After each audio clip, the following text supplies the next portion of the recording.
I was almost late for you. I hope you know, because I was walking around my house in a wife beater and I realized last minute, not the most acceptable thing to show up to a podcast with someone you know.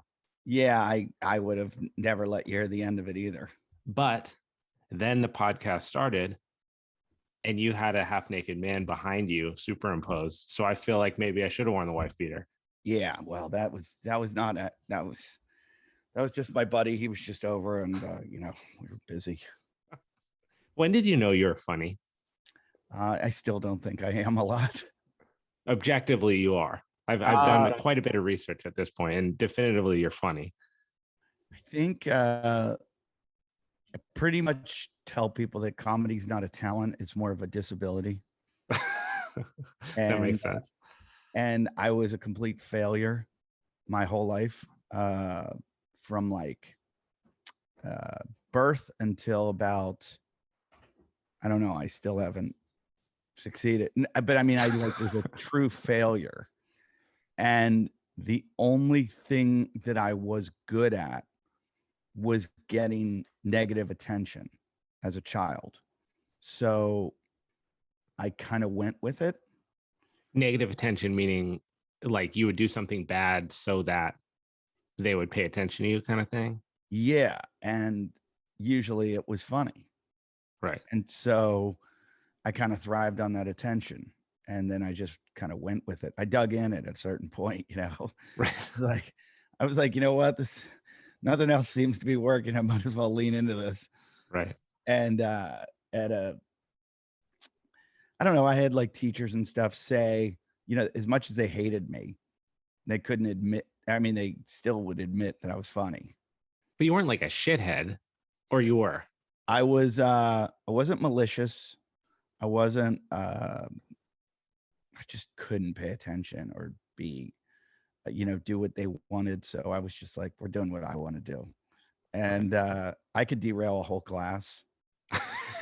For 45 minutes, I could take it my way. And I had a teacher say one time, she's like, Eddie, I love you. And this is 9th grade English class. She's like, when you're on the Tonight Show sometime, she's like, please say hi to me. But for now, just shut up. And she was at one of my shows once, and I told her, I said, I never made it to the Tonight Show because I just never have done that show. I've done a lot of other shows, but I was like, I always wanted to say hi to you, Mrs. Mather, and be like, hey, look at me, I'm on TV. It was one of those moments that you kind of remembered in the back of your head, that when she said it, I was like, what's she mean? Like, I'm going to be on TV someday. And but I didn't know you could pursue it. I didn't know it was like, if I had known that day when she said that, I would have been like, okay, this is what I'm going to do. You guys all work on like math and science, but I'm going to be on the Tonight Show. But at that point, were you like, comedy wasn't even in your universe, right? No. Like that was not even a thing that you knew at that age that people even do for an actual living, to like make people laugh and get paid for it. Must have sounded just insane. Now, I have one of those dads that I don't know if it was my generation, but his plan was for me to do everything exactly that he did. Like, exactly. What did he do?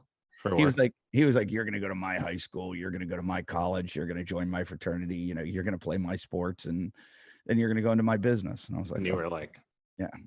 And I was like, I'm not going to do any of those. I love you, Dad, but you just forced me to go the other way. So my dad sells insurance, and he does very well. He's very successful. And I tried it for it's actually longer than I say. I tried it on and off for 2 years. Like selling life insurance? Yeah. And I was terrible. Dude, I had this, I got hit by this family. It was kind of like in our circle of people we knew. And it was like, I kind of got the 1-2 from like network marketing and then life insurance sales. Mm-hmm. And I was like, oh, I can totally do that. I'm going to be a millionaire by the time I'm 16. And I did the whole series, whatever license. I studied Series 6, life, accident, health. Yep. And I got it. And then I was like, oh my God, this is all just smoke and mirrors. I don't want to do this. I hate this. I hate it. I hated it more than anything in the world. I was so depressed that was going to be the rest of my life. I was like, I remember driving, my dad like took care of me. Like he bought me a car, bought me suits. He's like, you're ready to go. I was living at home, so I didn't really need money because he had me commission based. And I remember driving down the road, like the same road I've driven every day because I grew up there. And I was on my way to, if my dad hears this podcast, he's going to like want to kill himself. But I'm driving down the road to my dad's office, and I seriously thought, and I'm not a suicidal person, but I was like, if I have to do this for the rest of my life, I'm just gonna like pull into opposing traffic or something. Like I'm gonna like drive off a bridge because this is just not for me. And I know it is for many people. And my dad loves what he does, and he's very successful at what he does, but it just wasn't for me at all. Yeah, I mean, I would imagine, being a comedian and running you do your own life, you create your own life. Whatever you want to go to Reno and do a show, you go to Reno and do a show. There's no one's saying, hey, Eddie, make sure you're here at 6 o'clock in the morning and wear 50 pieces of flair. Like, I think when you're cut from that cloth, it's just different, right? Like you're going to be, before you know what it is you're going to do, that's pulling you in that direction somehow. Has to be. Yeah.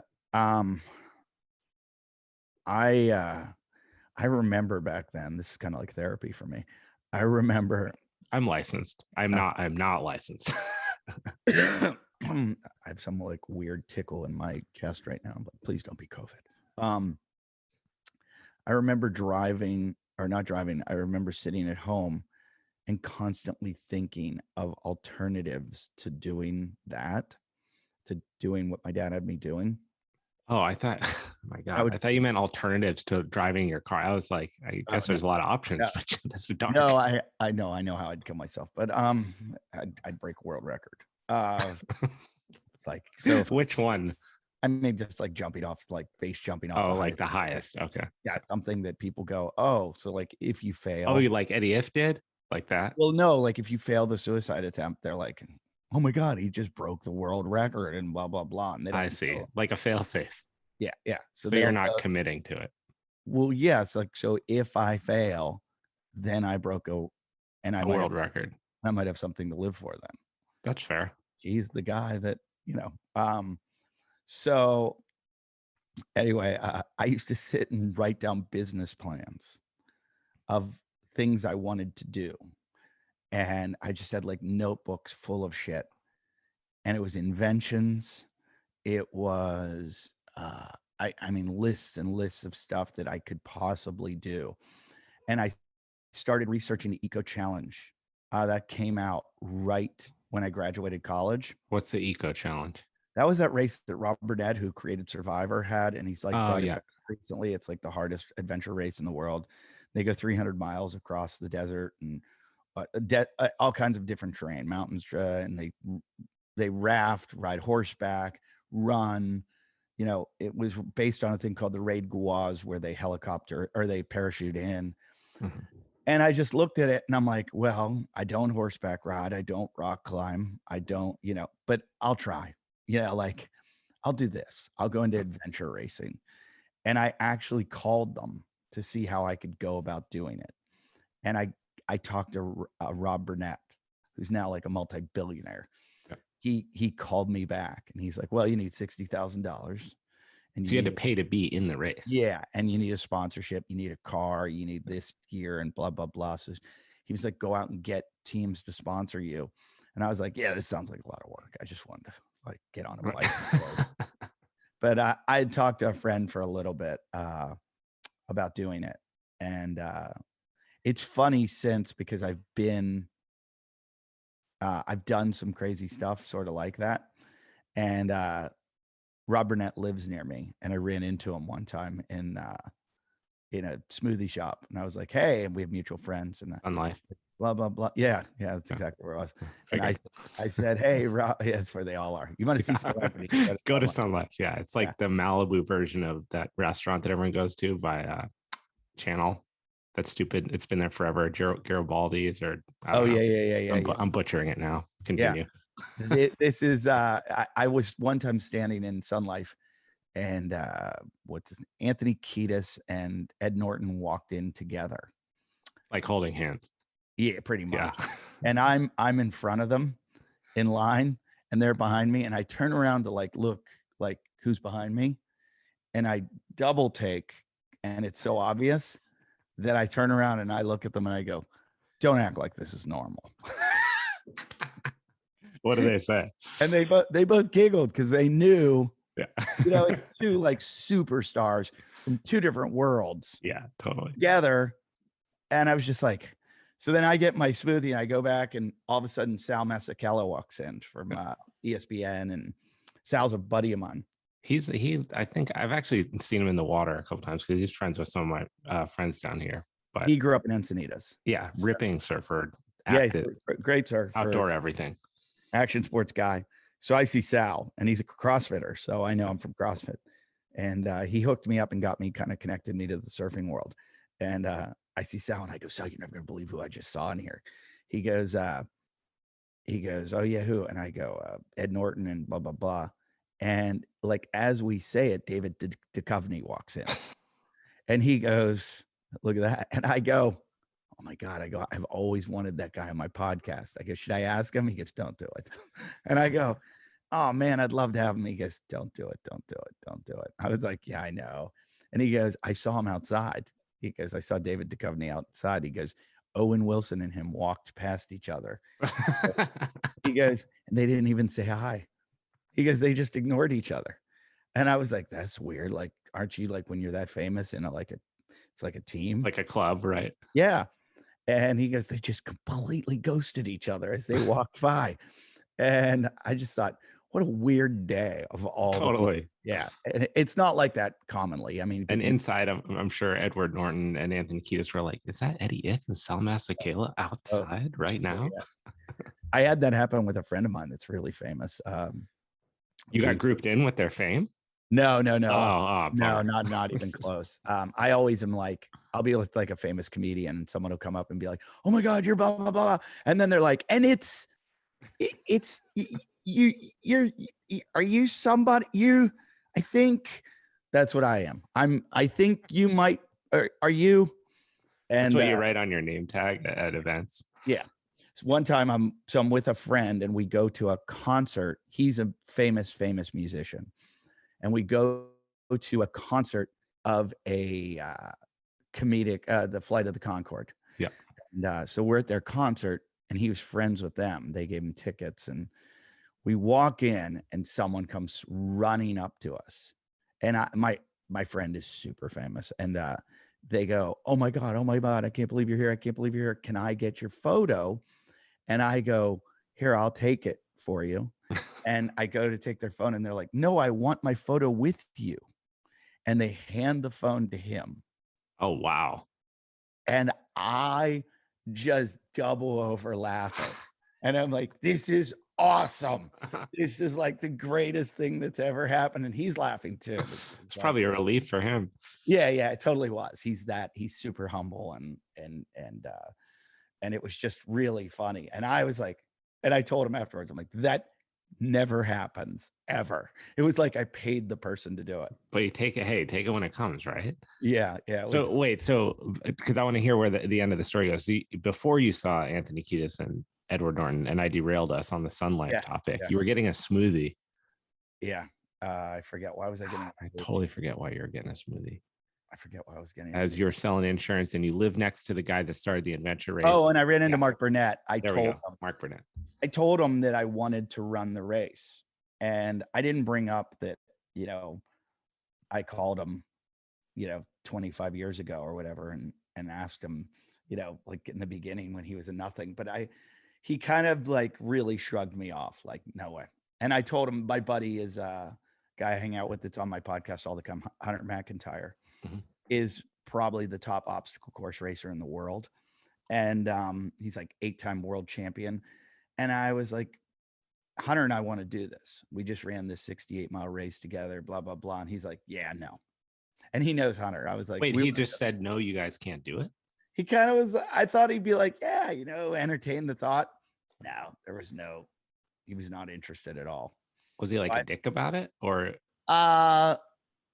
Well, so I apparently Hunter has some kind of history with him also. So Oh, um he's like, oh, I know Hunter. Hunter's a character. So and everybody in Malibu knows Hunter. So um, but he's like literally one of the most elite athletes in the whole world. I mean, I have a huge argument with people, especially CrossFitters, that he might be the fittest man in the world. across all disciplines. I mean, he went to the CrossFit Games. He talked his way into it a few years ago. And they said, if somebody thinks they can come in here from another discipline and beat our guys, go right ahead.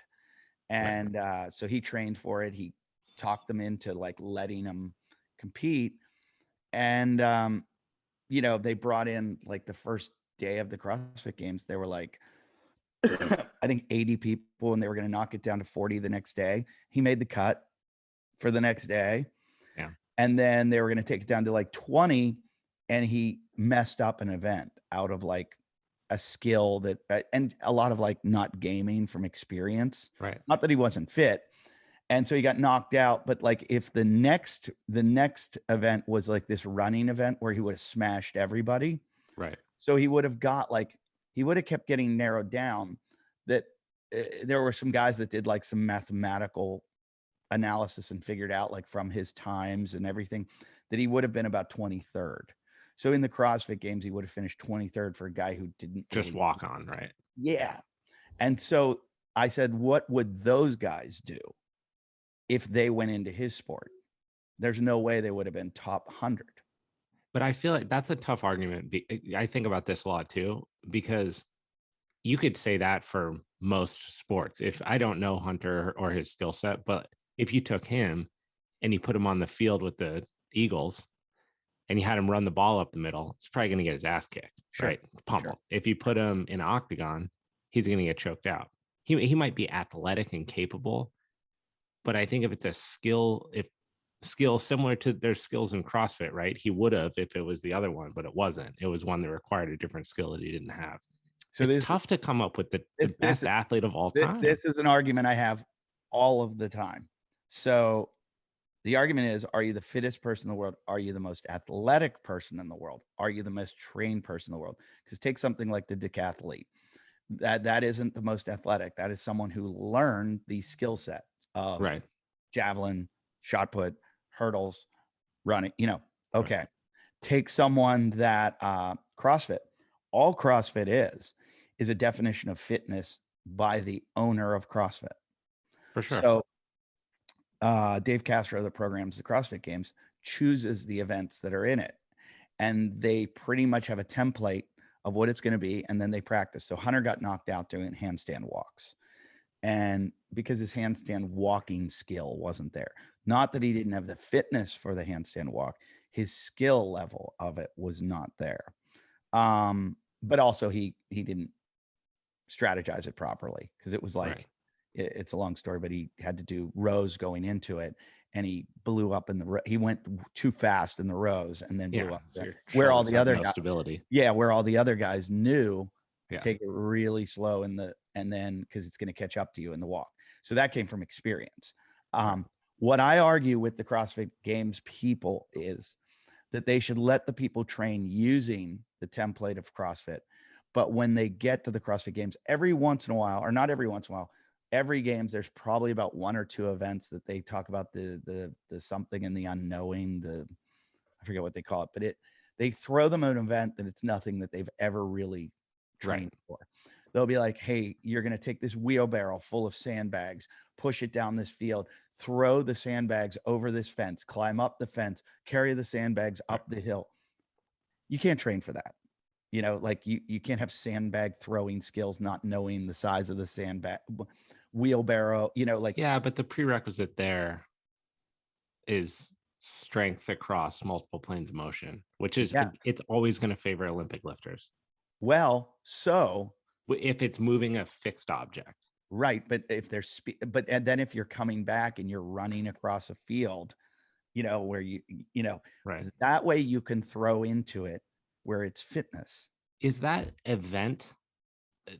I don't know enough about how things round out at the end of the games, but that event's usually, I know they have a random event. It's usually at the end, right?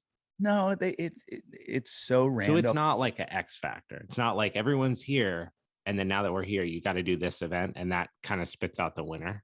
No, but I would Okay, like that. okay, I would that would be like kind of cool. I would think that every single event should be like that, because at that point, these guys can't just specify and be specialized at, you know, whatever it is, and they become, like, I was just talking to the guy that finished 7th at the road games yesterday, and he was talking about, you know, he swims 2 days a week now because he didn't know how to swim when he went to the CrossFit games. And Right. swimming, they always have a swimming event, so it's like, okay, learn to swim.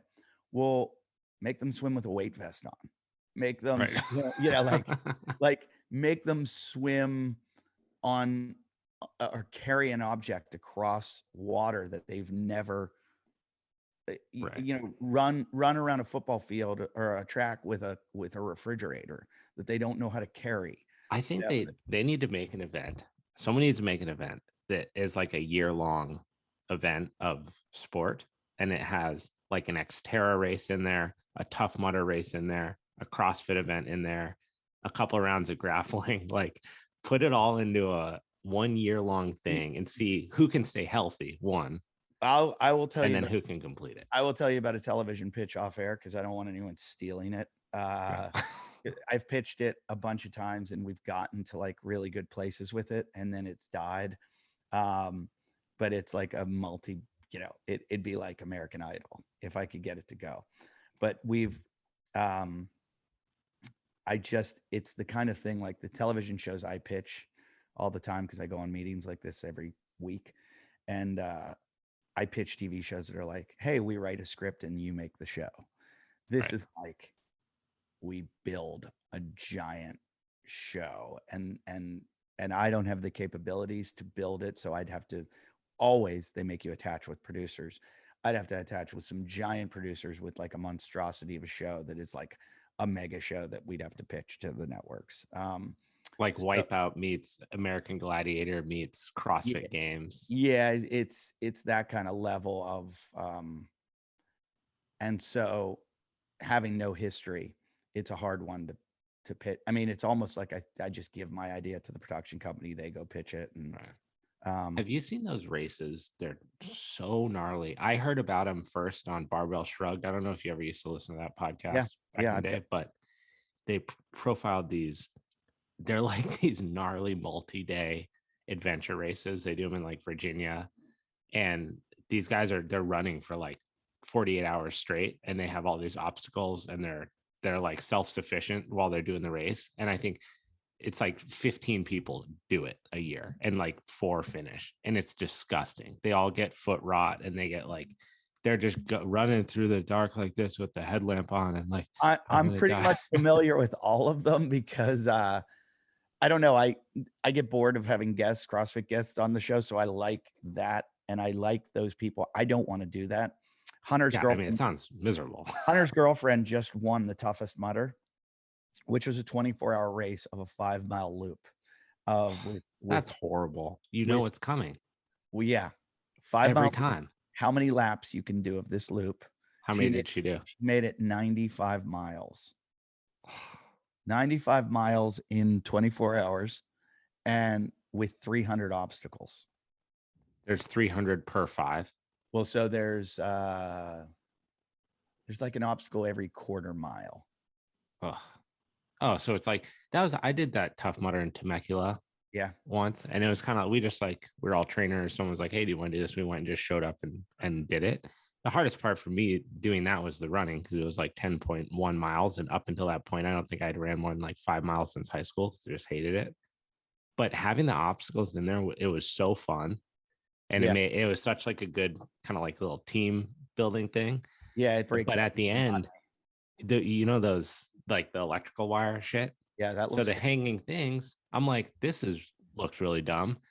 And I look at my buddy and we're like, whatever, we'll go. But they don't make it like a straight line so that if you don't want to get shocked, you just go low. They put hay bales, so you have to go over the hay bales, but above you are the electrical wires. And so I just charged like as hard as I could. I just ran straight through, and I got hit by one of those things, and I went like straight to the ground, just dropped me. I've watched videos of I people. was like, what the fuck was that? I got up and I was like, whoa, whoa, whoa. I thought we were doing like a couple volts here, but it was like a full-blown electric show. Plus you're wet from all the Yeah. mud and everything. And I don't know if I'd do that. I don't like getting shocked. The thing that I don't like about Tough Mudders and Spartan, I don't think Spartan is as much like Tough Mudder like this, that you help each other over the obstacles. And yeah, Katie, as much as I love her, she was like, oh yeah, like I'm like, okay, so you're the winner of the toughest mudder, which I don't want to take anything away from her. She's awesome. She's a psychopath. She's an incredible athlete. But she would like get to she's like, there's stuff you can't get over and people have to help you. And I'm like, well, that's kind of weird. that's not fit. Well, no, not that it's not fit, but it just like throws too many variables into it. Yeah. Of like who was helping you and who helped them. And did they want you to win? And so they kind of pushed you along. yeah, it just seems like I would rather like you do the whole thing yourself. And you're totally. I got a question for you. How do you define fitness? Because part of answering this question of who's the fittest person in the world, it requires a sound definition of what fitness is in the first place. It's a good question. I think it's a combination of strength and cardiovascular fitness. So like I like to break it down and just go with numbers. What's your VO2 max? Yeah. What's your strength of like, what over a number of different lifts. And, because some people have a strong bench and others have a strong squat. And it's almost like a CrossFit total, like what can you bench, overhead press, and squat, or what can you, I don't, deadlift, squat, and bench, or no, I think they do overhead. I think it's overhead. For powerlifting? Yeah. No, powerlifting, CrossFit total. Powerlifting. Yeah. Or overhead powerlifting. That's enough of a way to quantify it. In fact, right now, that's the kind of stuff I work on. I work on like increasing my strength. Well, those powerlifting moves are going to show you how strong I am, right? And it's going to prove to me I've got and if I'm doing them, like I do Wendler cycles all the time, and with the accessory work, because it's like I feel like I'm hitting everything, and then I know I'm strong, and then I work on my running days. I work on like bringing down my mile time, because I believe like middle distance is where fitness is. Like long distance is endurance. It's just how long can you endure the pain, and how long can you sprinting is how much power do you have. And I'm not a good middle distance runner at all. Like I was a quarter miler in college, but like not a good one. I was way better at the 55-meter dash. Were you doing comedy at the time that you were an athlete? No. So that was like a later thing. But I was the funny guy on the team. I was the troublemaker and didn't want to practice ever, and joked about not stretching and never doing anything. But I was good. So you're like a thorn in the coach's ass. Oh, the coach could not stand me. In high school, I used to show up drunk at practice.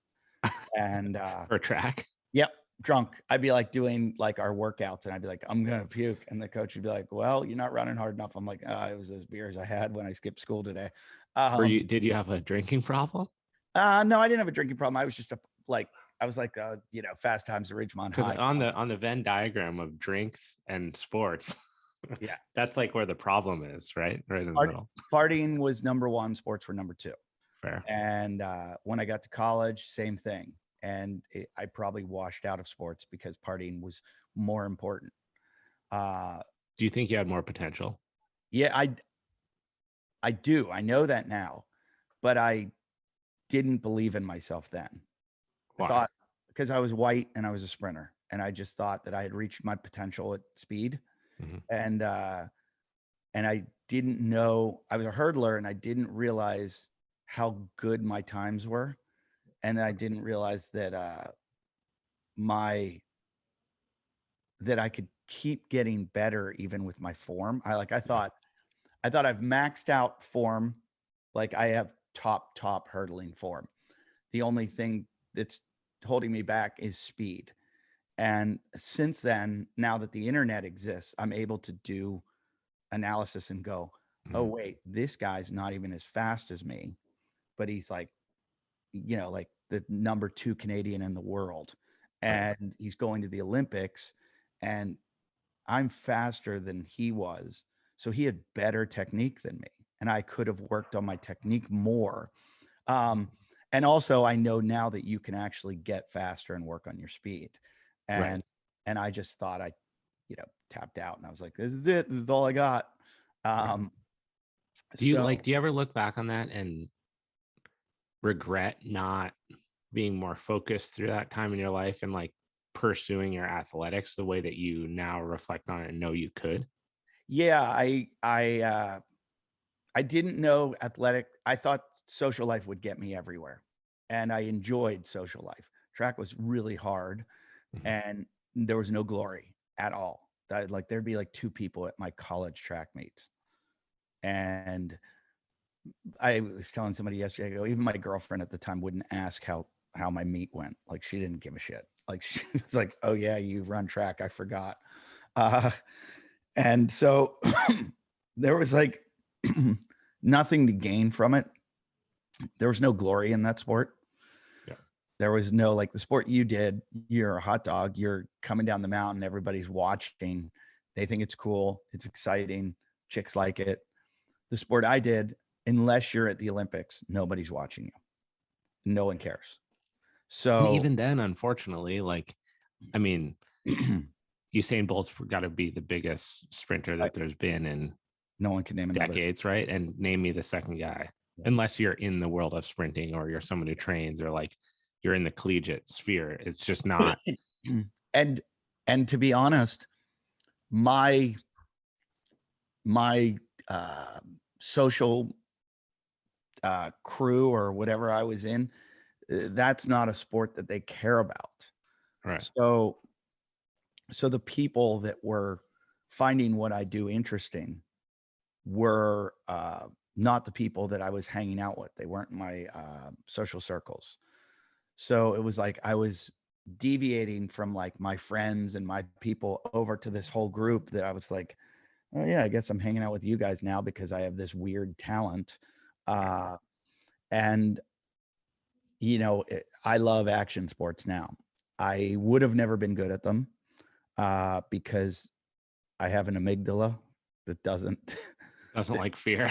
yeah, I just at a certain point Wait, all right, hold on. But I wanted to ask you specifically about this too, because there's so much fear for most people for most with people. public speaking, et cetera, et cetera. So when you think about that part of your brain that has this, I don't, is it related to like physical risk, not social risk? And so you can kind of go on stage and maybe even bomb, and it doesn't scare you away from doing it again in the future. I have an incredible amount of fear, and I work on it. I enjoy fear. I think it's good. I think fear is what keeps anxiety away. I have this theory that we all have adrenaline and you have to release it. And if you don't release it, it's going to create panic attacks. Like you're just going to have adrenaline. It's almost like it's building up in your body. And if you don't release it, it will release itself.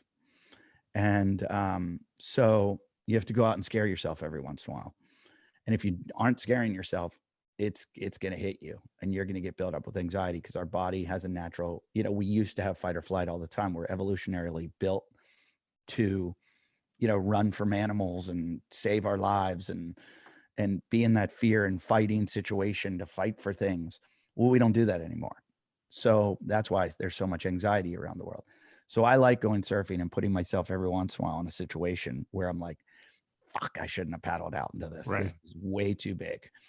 And that feeling sucks. But at the same time, I'm like, I needed to do that for myself.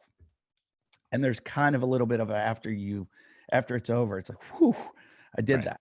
So I like that. But I don't get that for comedy anymore. I got it in the beginning and it was kind of like a fun thing. I enjoyed that fear. Yeah. I've learned to master it to the point where no matter what the situation is at this point, I don't get the fear. My heart might beat a little bit faster, just a little bit for like, every once in a while I'll do a show of like 10,000 people or something. And I'm like, whoa, like, but it's more of like, yeah, I can't wait to get out here. Right. Or every once in a while. The other night, Brian Regan came to my show, and he's one of my favorite comedians in the world. And they told me Brian Regan's coming over.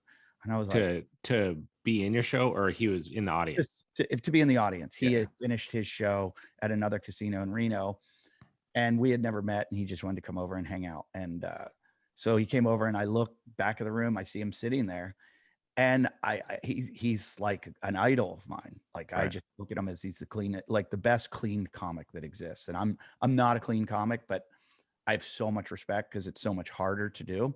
What is that? You mean just in his communication? Like, he doesn't swear. He's Doesn't just swear, kind of doesn't straightforward. talk about sex, doesn't talk, it's just, he's very observational about like nuance. And I saw him, and there was a little bit of nervousness, like, I'm performing for Brian Regan right now. Like, the audience was like, I'm using you guys now. I need you to laugh so that Brian Regan thinks I'm funny. It's not like, I'm not trying to entertain you people. And there was like moments like that. I had to switch in my head during the show and go, stop playing to Brian because you don't know what he likes.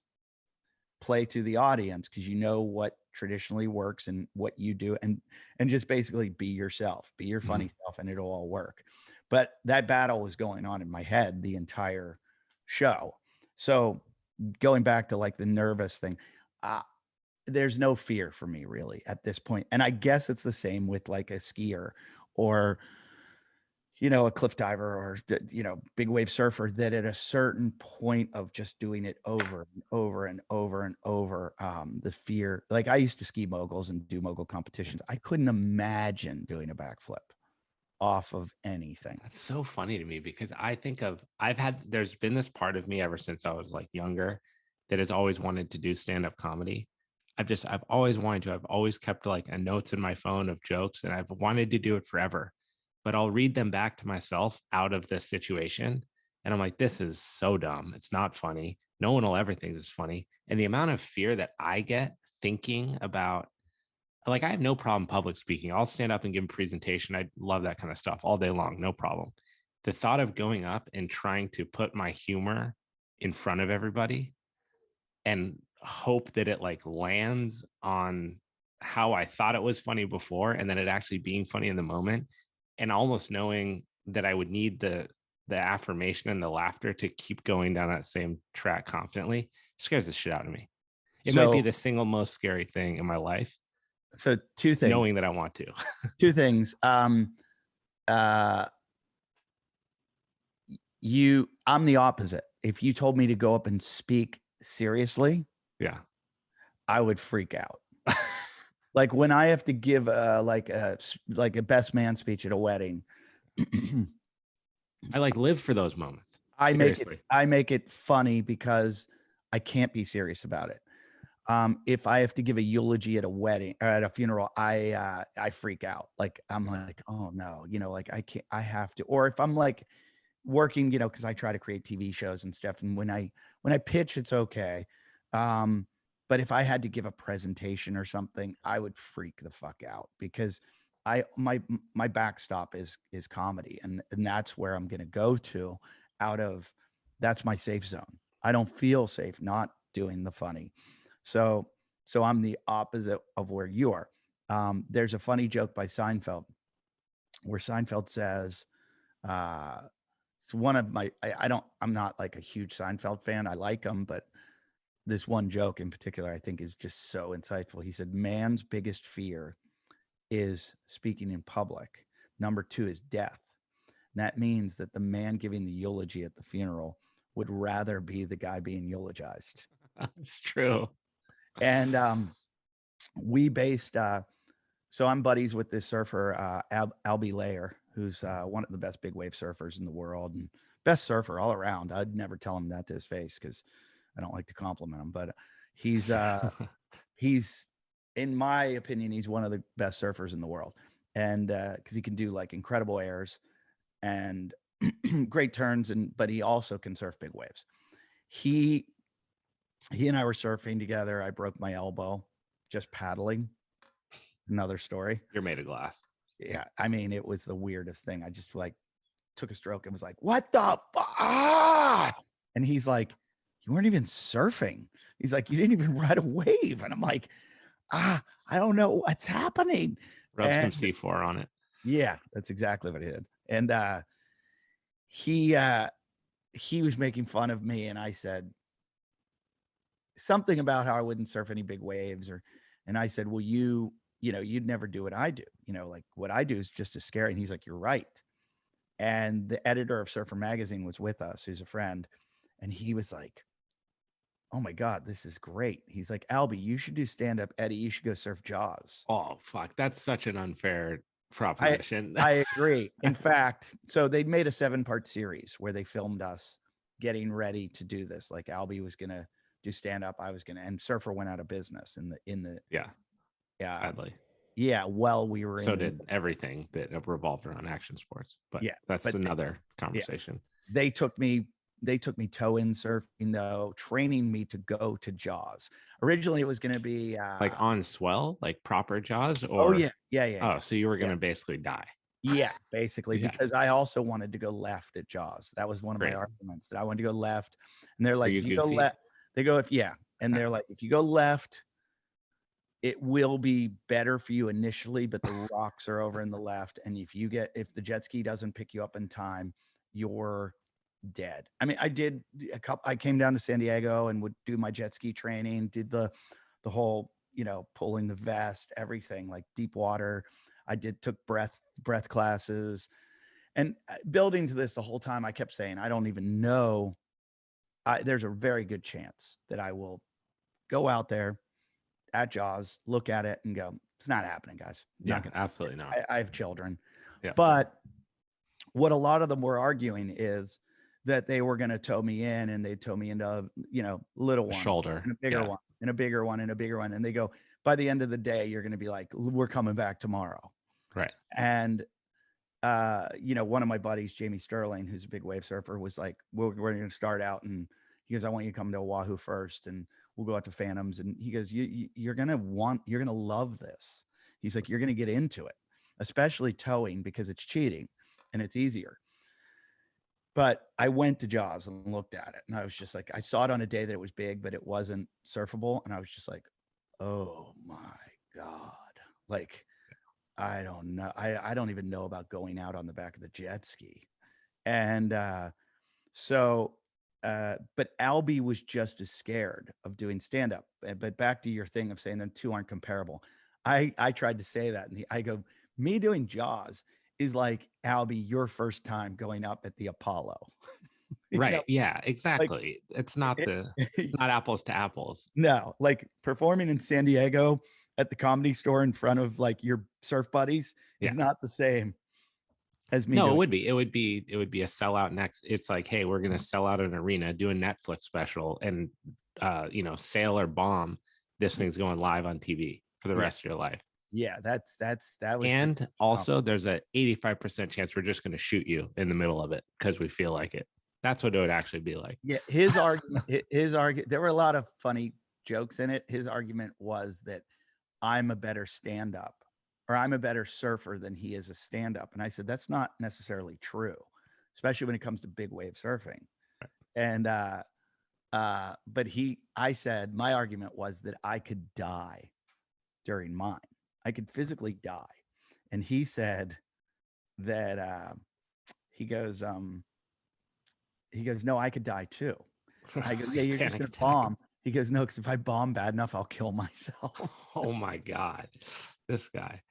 So what ended up happening? So we filmed a lot of stuff, and we never made it, but it went into a pitch I have for a TV show called Fear Swap, where I take someone that does something that I'm afraid of. Maybe it's like snake handling or haunted, like a ghost hunter or something. And I teach them stand-up comedy, and they have to do stand-up, but I have to like spend a night in a haunted house, or I have to like, go catch an anaconda in the Everglades, or not a python, or I have to surf a big wave, or, I might bring you on the show and I have to chuck a backflip. And, which would be the worst thing you could do to me. Like the idea of like, anaconda, no problem. Even starting from like you said, hey, we're going to do pool to or to foam pit to, you know, pool with skis on to, I'd be like, I don't like, I just see too much. Like the back end of this just seems too, I watch too many videos.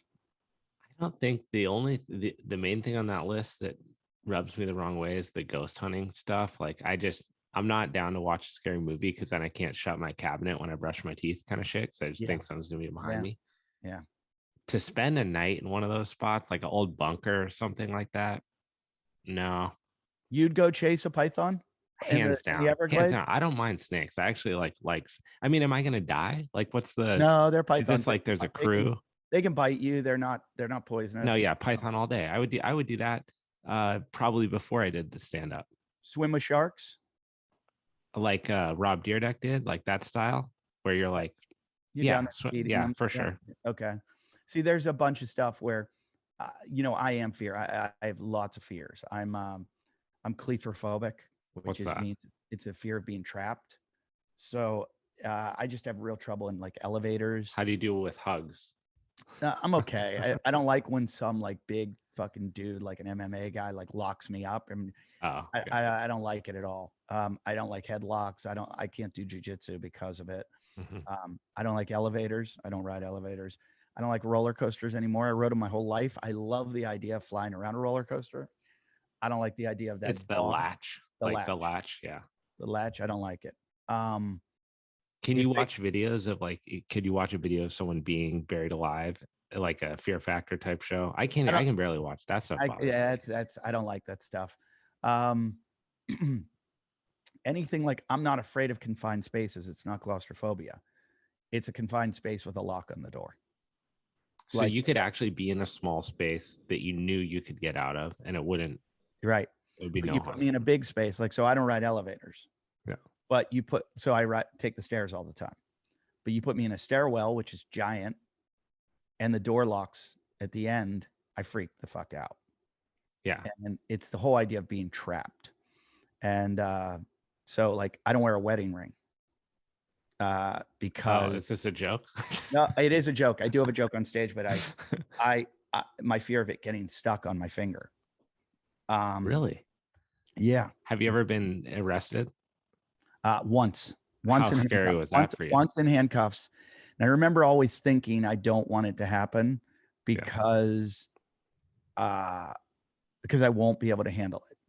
Yeah. And when it was happening, I remember going, my worst nightmare is coming true. And if I act on it the way my body's telling me to act, it's going to get way worse. For sure. Yeah. You're just going to cut your wrists and be uncomfortable and dislocate your shoulder. Yeah. And I was like, these guys are going to kill me. You know, like, what did you do? So my buddies and I were at a bachelor party, and we were shit-faced, and we left a bar down at this little beach town. There were all these bikes piled up outside, and my buddy grabbed a bike and started riding around on it. And then I ran over and jumped on the handlebars, and he was riding around with me on the handlebars. And this buddy's a former Tour de France rider. And we're riding around, and I thought, he's a pro. You know, how often you get this opportunity? So we're riding around, and then the cops like threw on some, because we were riding around in like the street. Yeah. Cops threw on some flashing lights, and I was like, go, you know, like, just go, like, go down an alley. We're on a bike. You know, there's no way them and their But they were coming after you for the stolen bike. No, they were just coming after us because we were riding around the middle of traffic without helmets. You know, it's like two drunk guys in a nice family beach town.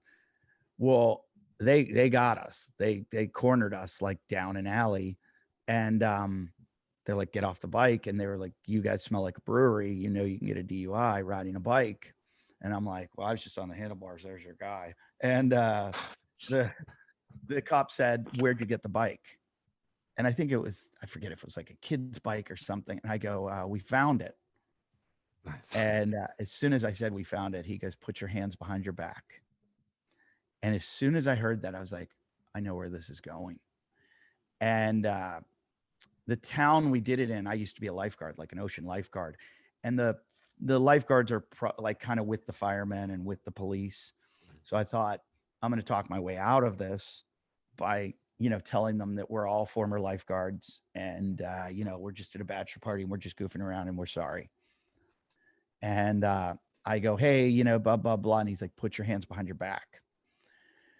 And I said, I'm going to put my hands. He goes, put your hands behind your back. I was like, I just want to tell you before I do. He's like, put your hands behind your back now, and like, they were like, get on the ground. And I was like, because you wanted to communicate to them that you have this yeah. And I this just want to phobia that they were going to disregard anyway. And I was going to say, yeah. And I was going to try to say, hey, put me in the, and I think I did, if I remember correctly. I was so drunk, but I think I said, look, I'm coming with you willingly. I'll go with you to the station. I'll pay any fines. I'll do whatever you guys want, but just please don't put me in handcuffs. And the next thing you know, and I was just like, oh my God. So I'm in the backseat of the cop car. Wait, yeah. What's worse, the handcuffs or being locked in the backseat of the cop car? Because that's an enclosure too. Or is it double negative? You feel fine?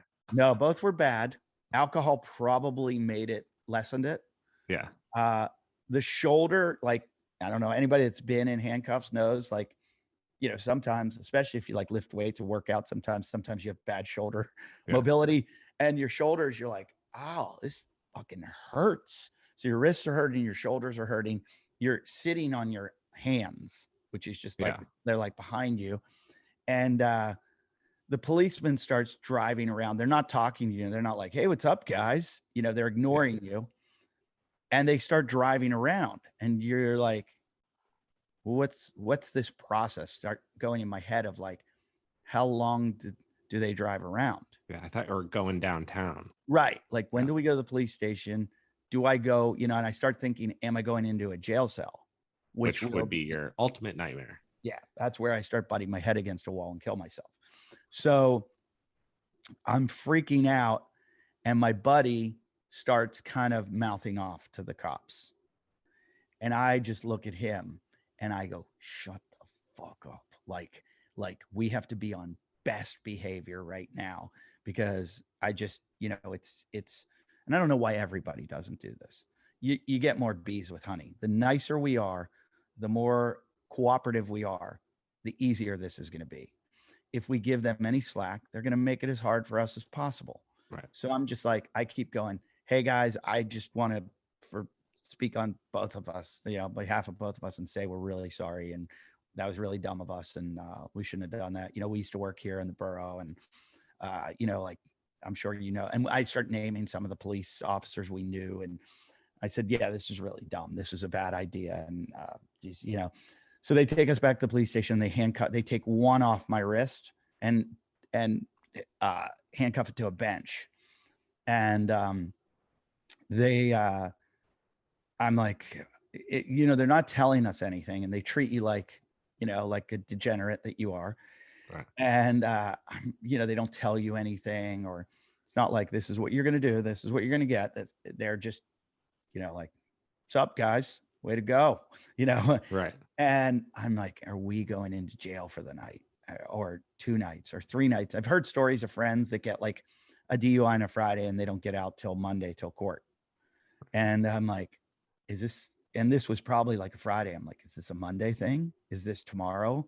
Is this when we post bail? What happens?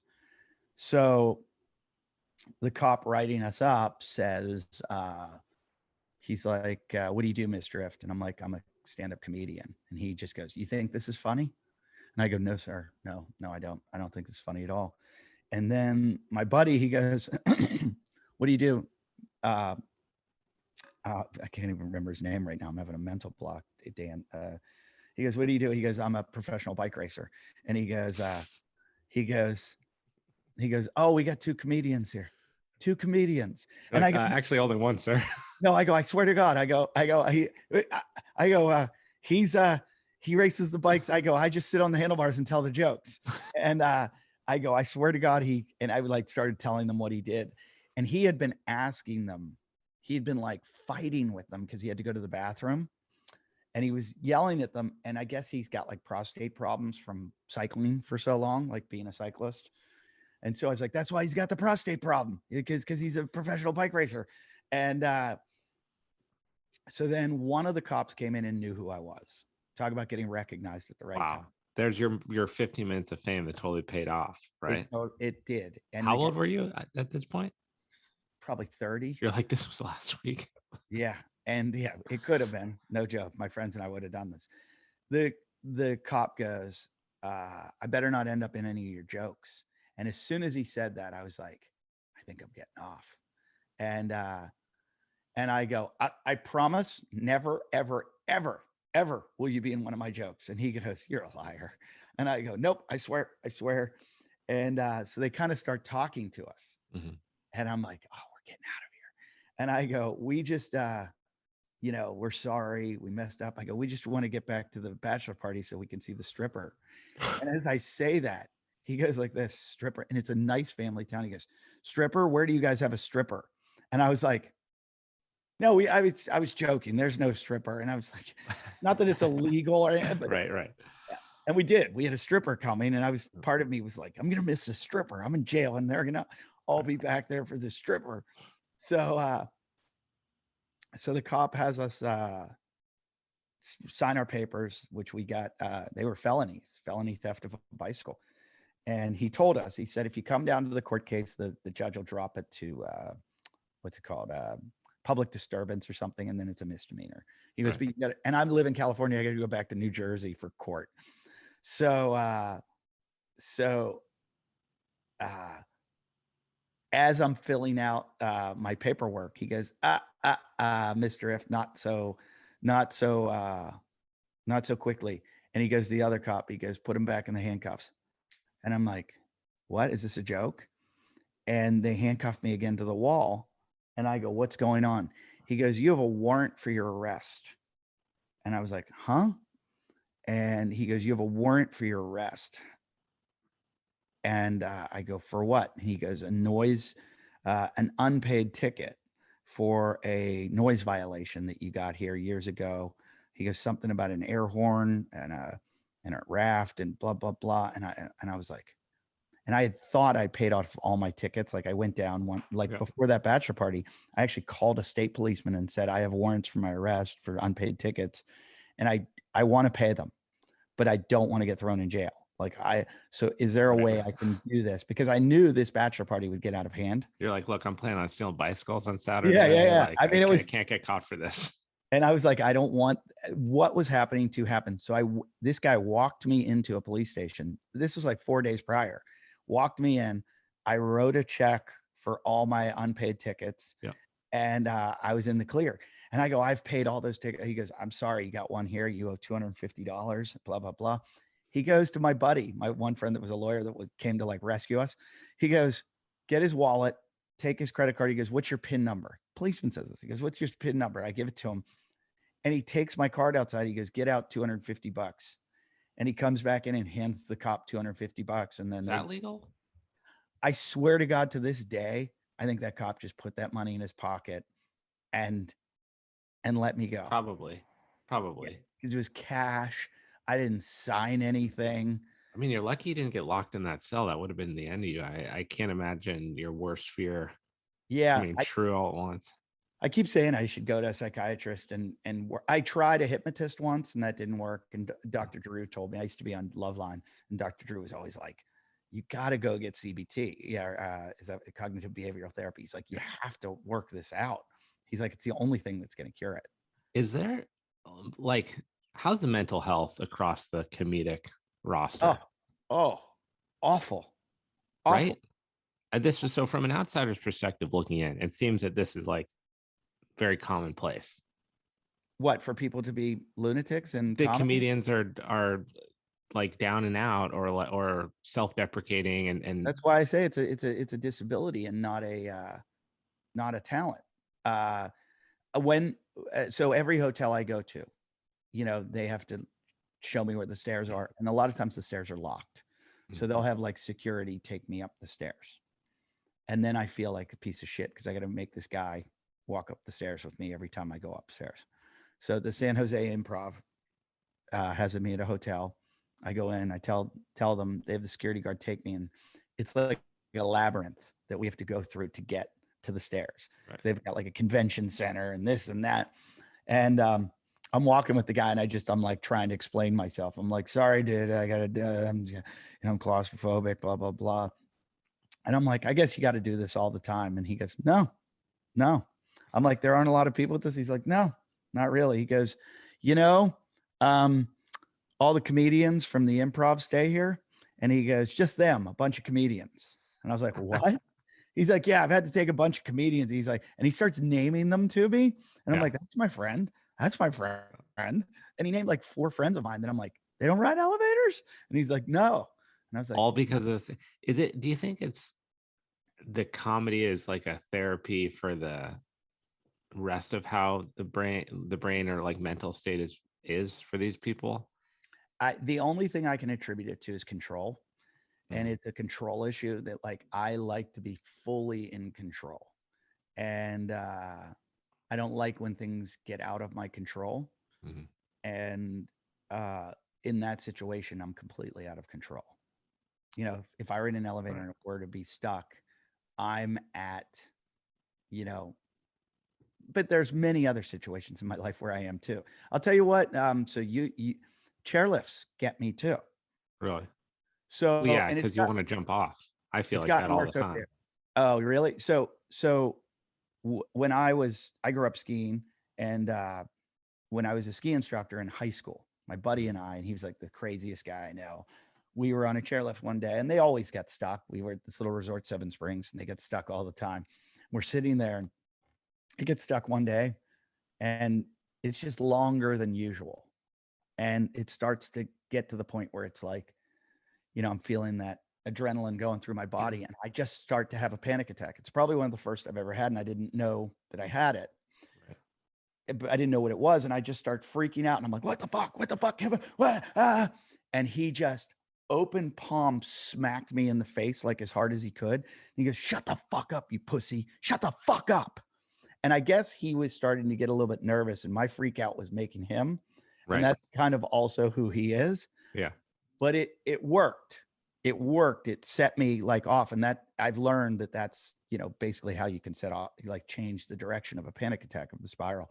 So whatever he did really worked with me. Yeah. But, you know, like I ski, and all the time there, and so I became a ski patrol, and I learned how to take people off a chairlift. And I remember thinking all the time, well, like, I'm a tough, strong guy. I'll just kick my skis off and hand over hand, go down the cable. And now I'm like, you're not doing that with ski boots on and cold and, you know, absolutely not. Yeah, no, that's worse. You know, that's a better chance of dying. So it's like, you know, there are some lifts that I look at, like, you know, the one at Mammoth that goes up that just over the ravine or whatever. Well, the over ravines are scary because you're just so hot. And then there's have you ever skied Telluride? No, I've never skied chair. I think it's 5 or 2. I just put that in Telluride. Like, yeah, well, I was like, why does he say or? It goes like, yeah. It goes up, and then it goes up, and they built on top of the lift tower, they built another tower. So it's a double lift tower, and under you, your lift tower is going up and over the gondola lift tower. Wow. It's just one pole. It's horrible. And it's a 2-person chair, no bar, nothing. It's like one of the old original. I hate them. It is chair 2 because it's one of the original lifts. You just told me never ride chair 2. Yeah, least favorite chairlift ever. Okay, that I've ever ridden ever. So I have one. There's one at Sun Valley that goes over like mountain to mountain. It's like, you know, like peak to peak. I skied there last year. It's down. I think it's. I forget. I make fun of it when I do comedy there. I make fun of the chairlift, and the whole audience starts laughing. And I'm like, take that chairlift down. So it's a double.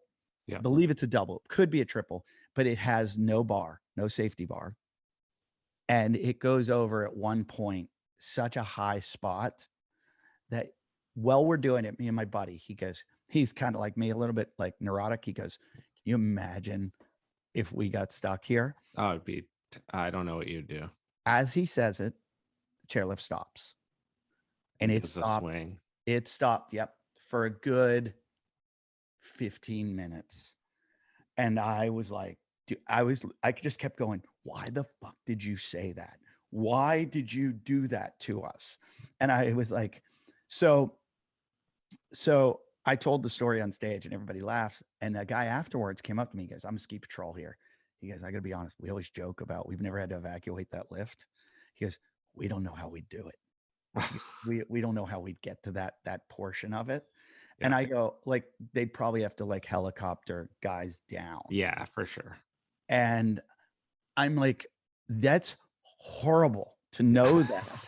And so when I ski there, every once in a while, I'll like make a wrong turn and I get down to the part of, and I'm like, oh no, oh no. I'm like, this is the only, I'm like, I'm gonna have to hike out. But last year I was at Whistler and I was skiing with this guy. He's a really good skier. And he goes, or 2 years ago, because I didn't go there last year. He goes, hey, you want to go over to Blackcomb? We were on Whistler. And he goes, let's go over to Blackcomb right now. The snow will be better over there. And I was like, okay. So I'm thinking we're going to ski down. And you know how they have that gondola that goes peak to peak?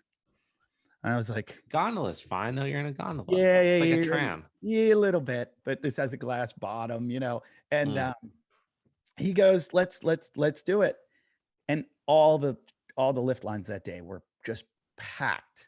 Yeah. There's no one in line, no one to go over this thing. And I'm like, why is no one taking this thing? It only has 2 towers. It's got like, it comes out of the hut, hits one tower, and then it just to the next tower. I don't like that. And it's over, these are 5,000 vertical foot mountains, one to the other. And he's like, you got to watch the video, go on YouTube and watch the video of the making of this thing. And it just seemed like, this is like, I'm not like, I don't know. Have you ever ridden the tram in Palm Springs? That one that goes up to No, is it scary? That was my first time ever in like a true tram, like a big tram. Yeah, it's horrible. I mean, you go up like an insane amount of vertical feet in a very short amount of time, and they're telling you all about how it was built and the wind resistance and all this. And I'm like, man, one bull wheel snap and we're getting catapulted into Palm Desert. Absolutely not. I hate this. Yeah, I think about that all the time. I mean, look, at the end of the day, that's actually a pretty good death compared to like a long, sick, unhealthy death. Getting catapulted by a bull wheel. Yeah, because you're going to be dead in a matter of a millisecond. I mean, it's way better. So I have this weird thing on chairlifts. Like ever since I was younger, the higher it gets and the more unrestricted you are, like if you don't have the bar over, I just have this urge to jump. I always get it. I think what is that? I don't know. And my fear now is that I ski with my 6-year-old and my 2-year-old. And that they'll fall. My 6-year-old, I think, is now at the point where I don't have to hold her backpack. Oh, I'd have a panic attack for sure. But I can tell you, so she's been skiing since she was like 2 and a half, almost 3. So the last like 3 years, I've held on to her every single chairlift. That totally makes sense. She doesn't even realize it. You know, she's got like, because I skied with the harness on her. I just have my hand right on her on the back, just out of that. If she ever joked around or did something, and you know, I always have the bar down. I don't like, you know, every once in a while you go to a resort doesn't have a bar. I think that should be a federal law for sure, that they have a bar. Yeah, it's kind of freestyle cowboy. I just think it's weird. You know what didn't scare me though is skydiving. Me neither. I was like, I don't get what's going on. Sure. I kind of went, you have a 1-second decision and that's where all the pain is. It's just in that, and then it's over. Like you're in the air. I did static line. So my chute opened and then I directed it down. Wait, what's that? Static line. The chute opens on its own. I was not with someone. I was alone. Oh, what? Can you do that the first time? Yeah. It's like a military jump. The chute opens on its own. Oh, where it's hooked on the rope and you run out. Wait, how did you get to do that? Beaver Valley skydiving. I was the head of the Panther skydiving club in college. So wait, hold on. You were what? You were the head of the skydiving. I created the Panther. You're not going to brush over this. Yeah, wait, what? The University of Pittsburgh. It got me kicked out of school, so I don't like to talk about. I mean, I don't. But, I basically stole money from the University of Pittsburgh to create this group. And then took all my buddies skydiving. So we got like 30. The Panther skydiving club. That's incredible. It was insane. And so you got to do military style jumps. Well, that's all they did. It was I forget they would just keep you do static lines until you got to a certain point.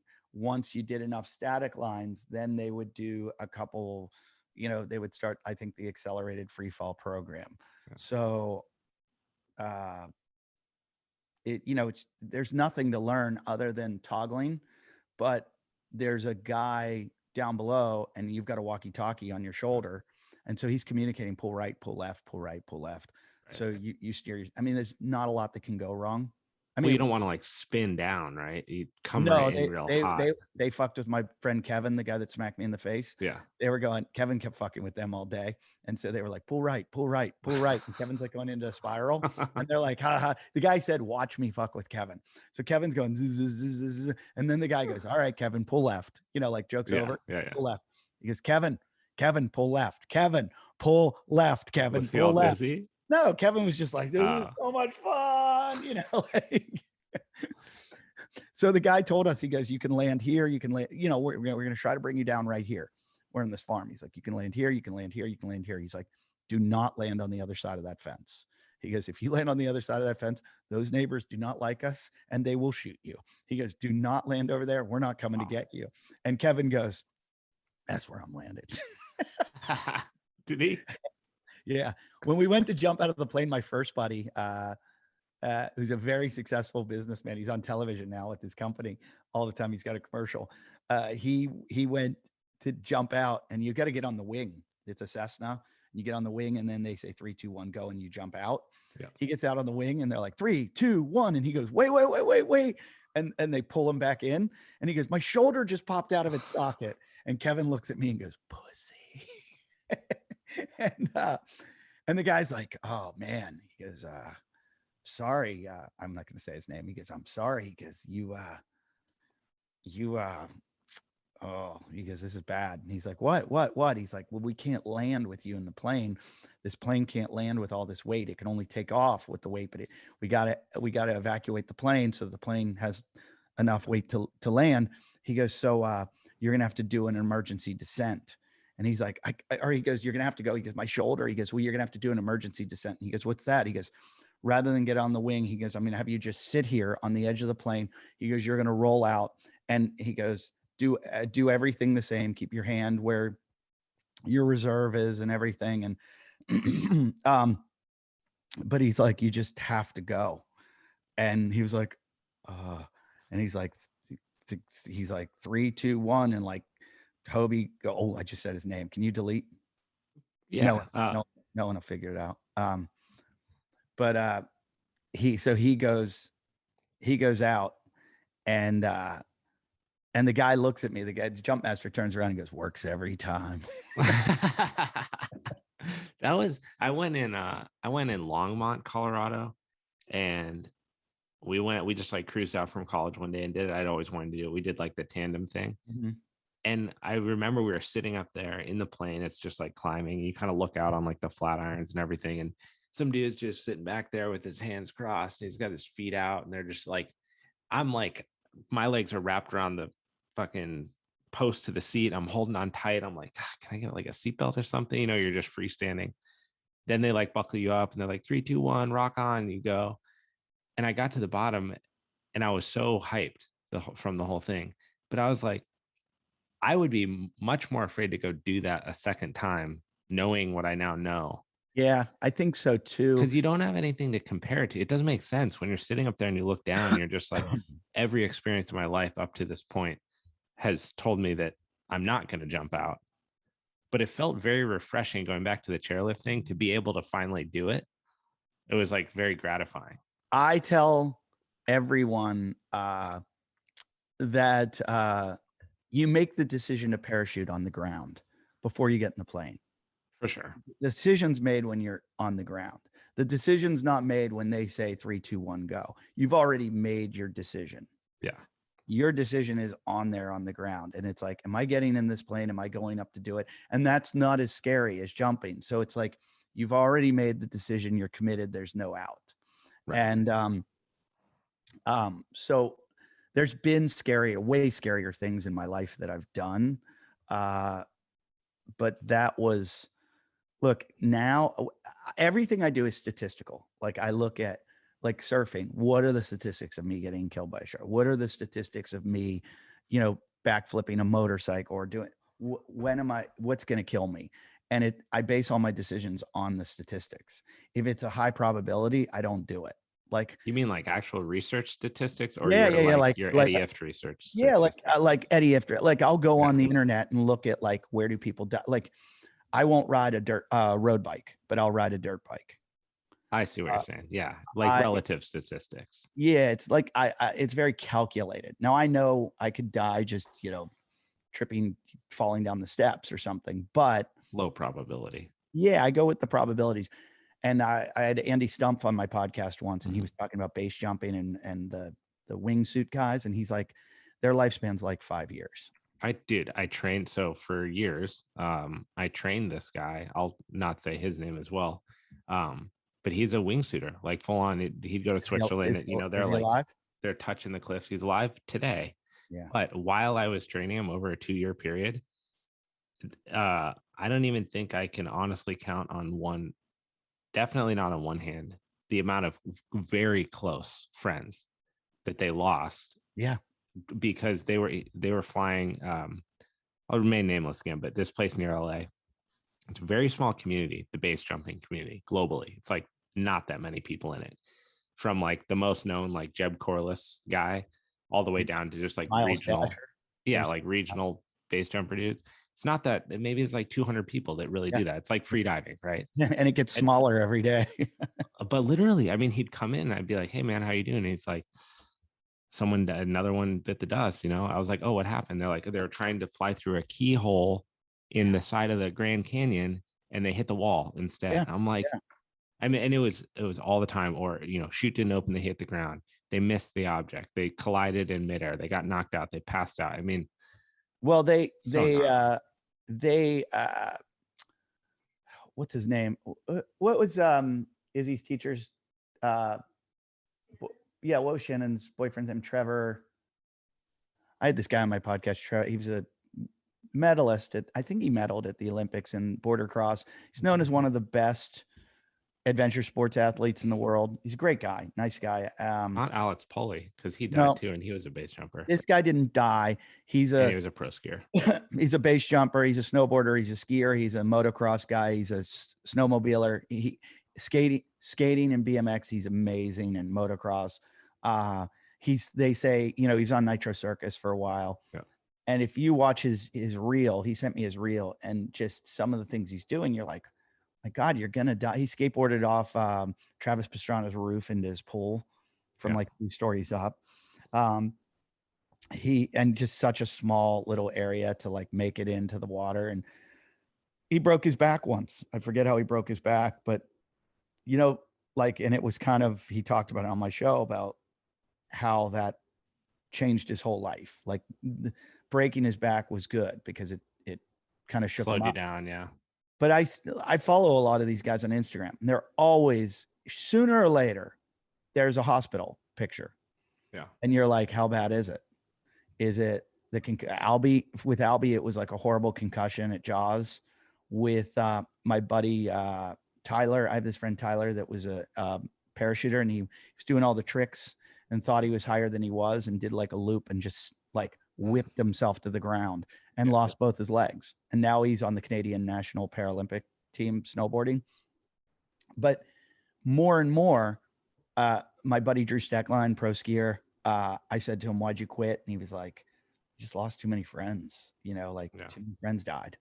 And it's like, there's something that draws us all to it. It's amazing. And it's that like alpha male, like, look at me, I'm fearless and I'll do the craziest thing. And when you're young, you're like, girls must look at you and think you're the coolest guy in the world. You're reckless and afraid. Meanwhile, none of them care at all. Yeah. And then not like the only people that care are your buddies who are less good than you or better than you. And who are just bigger idiots than you, but just not as they're bigger idiots, but they're not as dumb in a certain way. Exactly. And then you look at your kids, and I'm like, I want my kids to be good at surfing and skating and all these things, BMX, but at the same time, you're like, I don't want them to be too good. you know, Right. Yeah, I don't want you to push the limits. I don't want you to make it to the point where that's how you make your living.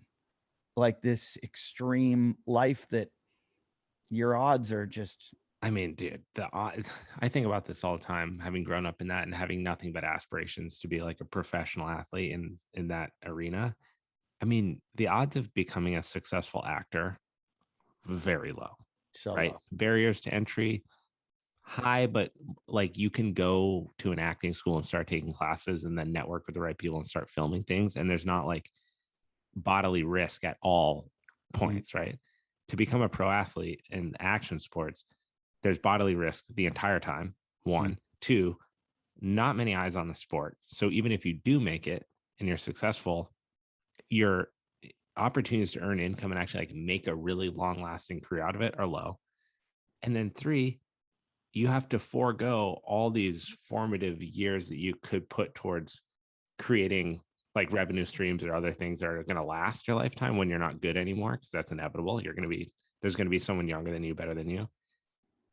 It's a really brutal like life. I mean, you have like John and Gabe Medina and Laird Hamilton and Kelly and Nigel Houston and Paul Rodriguez. And I mean, I could keep going down to, counting on my toes, but I'm going to cross 5 different sports. There's just not that many really big name, successful action sports athletes because a lot of people don't understand the sports. It's complicated. You have to kind of do them to know what they're like. And that makes you want to watch them. So it's a tall task to pursue those. But what is special about that is that in those sports, you only get people that are diehards for it. Like they truly love that sport because they're willing to make all these sacrifices to be part of it. So it's kind of cool.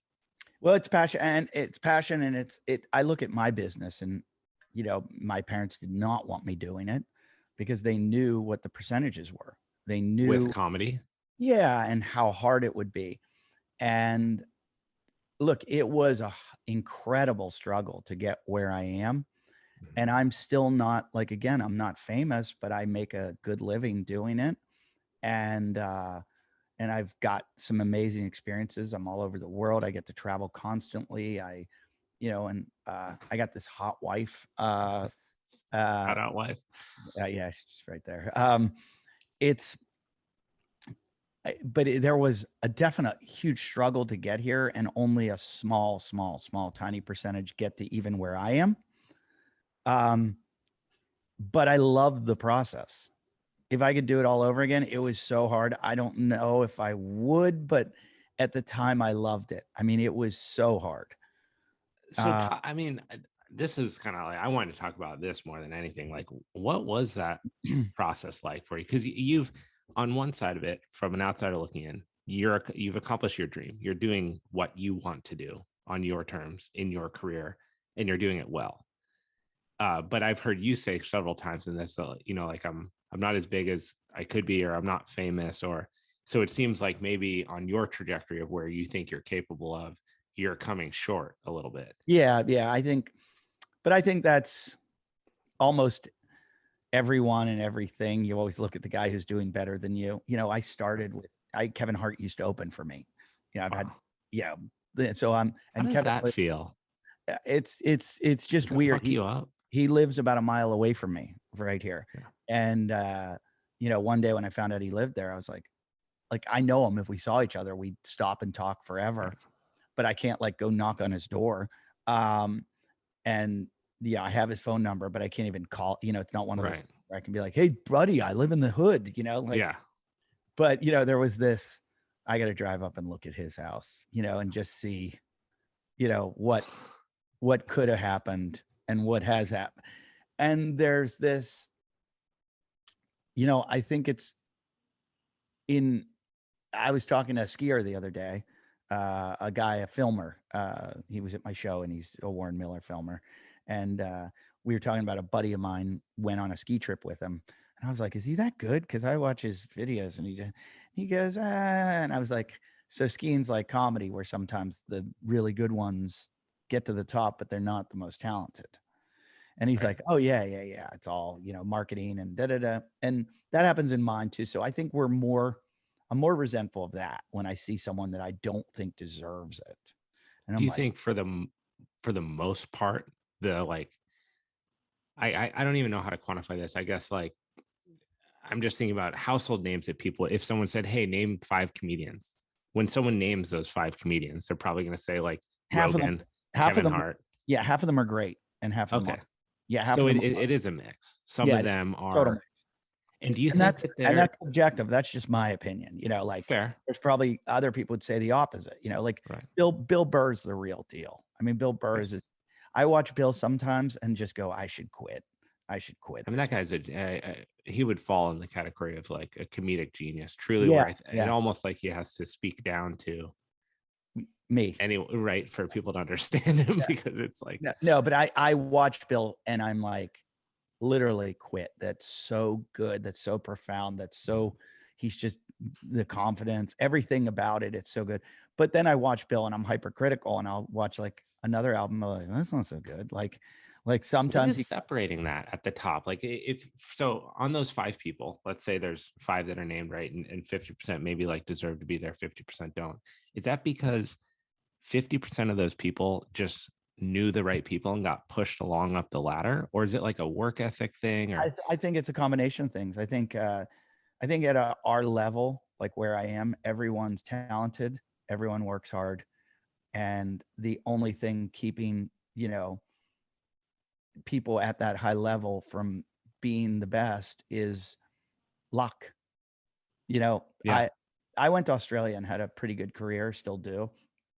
And people used to say, what do you attribute your success to in Australia? And I go, meeting Artie Lang, not Artie Lang, the Howard Stern Artie Lang. right. My agent over in Australia's name is Artie Lang.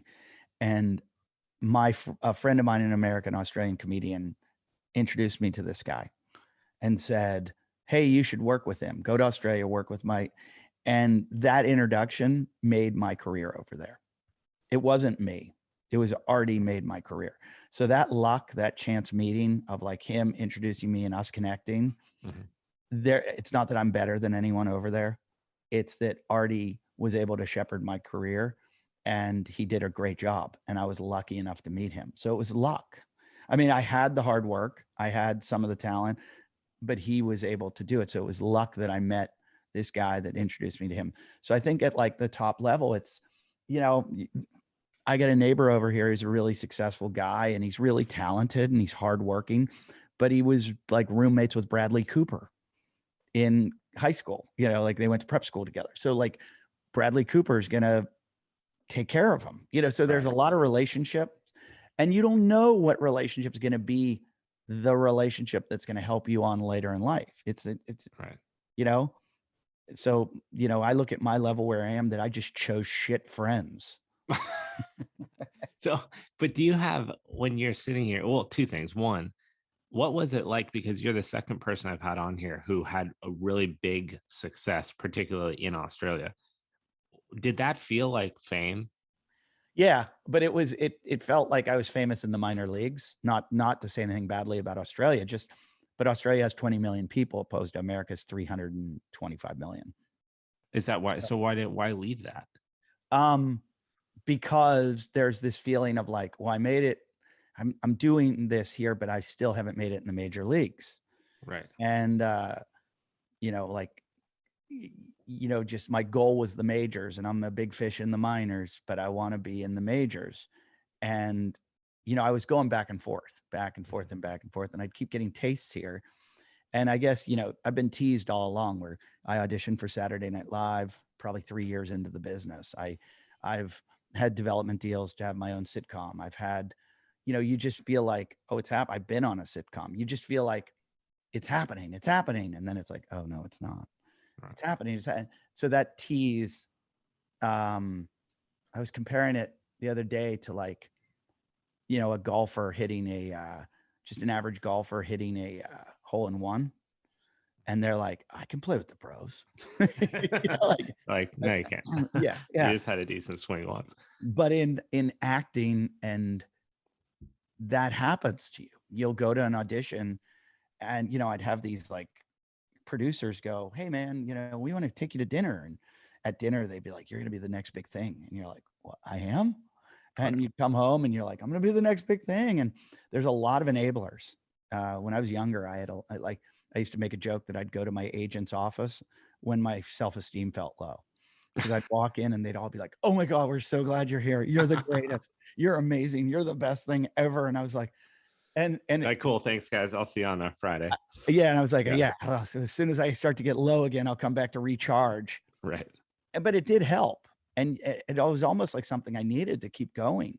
Otherwise, the rejection is at such a high level that I don't know how anybody withstands it unless they're mentally ill. Speaking of rejection, what was your first ever bomb? Like true, like made you want to quit comedy bomb? I think it was my third set ever. Big crowd? No, because my first set was at the open mic at the Funny Bone in Pittsburgh, where I was living.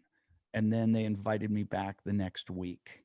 And I did it again, and it went well again. Same material? Yeah, pretty much. And I started to get a little, well, I'm going to try another one. Yeah, try another.